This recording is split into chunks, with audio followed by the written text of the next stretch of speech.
آمنت بالله وملائكته وكتبه ورسله واليوم الآخر والقدر خيره وشره من الله. الحمد لله رب العالمين والصلاة والسلام على سيد الانبیاء والمرسلین وعلى آلہ وصحبہ اجمعین اما بعد. پچھلی قسط کے اندر ہم نے یہ بیان کیا تھا کہ کتابوں پر ایمان لانا بھی ضروری ہے. آمنت باللہ وملائکتہ وکتبہ ورسلہ. آج ہم بیان کریں گے کہ رسول پر بھی ایمان لانا ضروری ہے.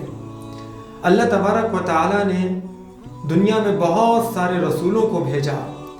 جب سے اللہ تبارک و تعالی نے انسان کو پیدا کیا ہے تب سے اللہ تبارک و تعالی نے انسان کی رہنمائی کے لیے دو چیزوں کا سلسلہ جاری رکھا. ایک قرآن کا سلسلہ، قرآن یعنی آسمانی کتابوں کا سلسلہ قرآن تک، اور رسولوں کا سلسلہ اللہ کے رسول حضرت محمد صلی اللہ علیہ وسلم تک. یعنی قرآن کو کتاب بنا کر بھیجا اور رسول کو معلم، ٹیچر اور استاذ اور رہبر بنا کر بھیجا. اگر صرف قرآن بھیجا جاتا تو پھر اس کی مکمل طریقے سے اچھی تعلیم حاصل کرنا ناممکن تھا. لہذا اللہ تبارک و تعالی نے قرآن کے ساتھ ساتھ اور آسمانی کتابوں کے ساتھ ساتھ اپنے انبیاء کو بھی بھیجا. رسول اور نبی میں کیا فرق ہے؟ مشہور قول کے مطابق رسول وہ ہے جو نئی شریعت لے کر آئے اور نبی وہ ہے جو پرانی شریعت کی تبلیغ کرے. اگر اللہ تبارک و تعالیٰ، آپ کا یہ اشکال ہو سکتا ہے کہ اللہ تبارک و تعالیٰ انسان کو اپنی حالت پر چھوڑ دیتے، انسان اپنی صحیح اور غلط کی تمیز کا راستہ خود اختیار کر لیتا، صحیح اور غلط خود پہچان لیتا، تو آپ دیکھ سکتے ہیں کہ دنیا میں کتنے بڑے بڑے سائنسداں پیدا ہوئے. جب بھی وہ کوئی تھیوری بناتے ہیں تو کوئی نہ کوئی دوسرے سائنسداں آ کر اس کی تھیوری کو ختم کر دیتے ہیں اور کوئی فیکٹ نہیں رہتا. لہٰذا انسان بھی کسی کامیابی کے ایک راستے کو متعین نہیں کر سکتا تھا. لہذا اللہ تبارک و تعالیٰ نے اس کے صحیح اور غلط کی تمیز کو بتانے کے لیے اللہ نے رسول کو بھیجا.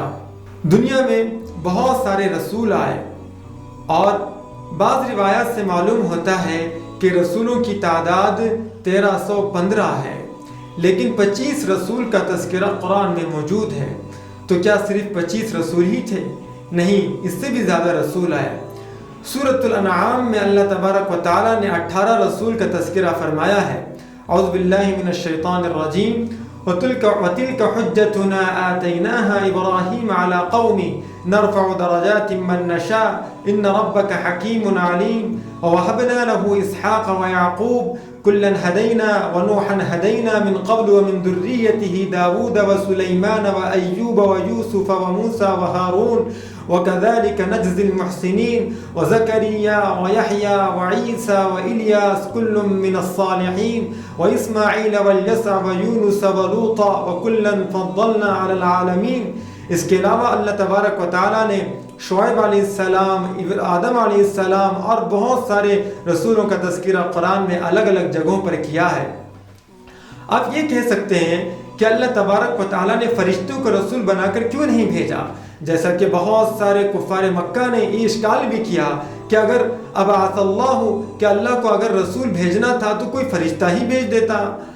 آپ کو اندازہ ہوگا کہ فرشتے کا نیچر الگ ہے، اس کی خلقت الگ ہے، اس کی نفسیات الگ ہے، اس کی فطرت الگ ہے، انسان سے میل بالکل نہیں کھاتی.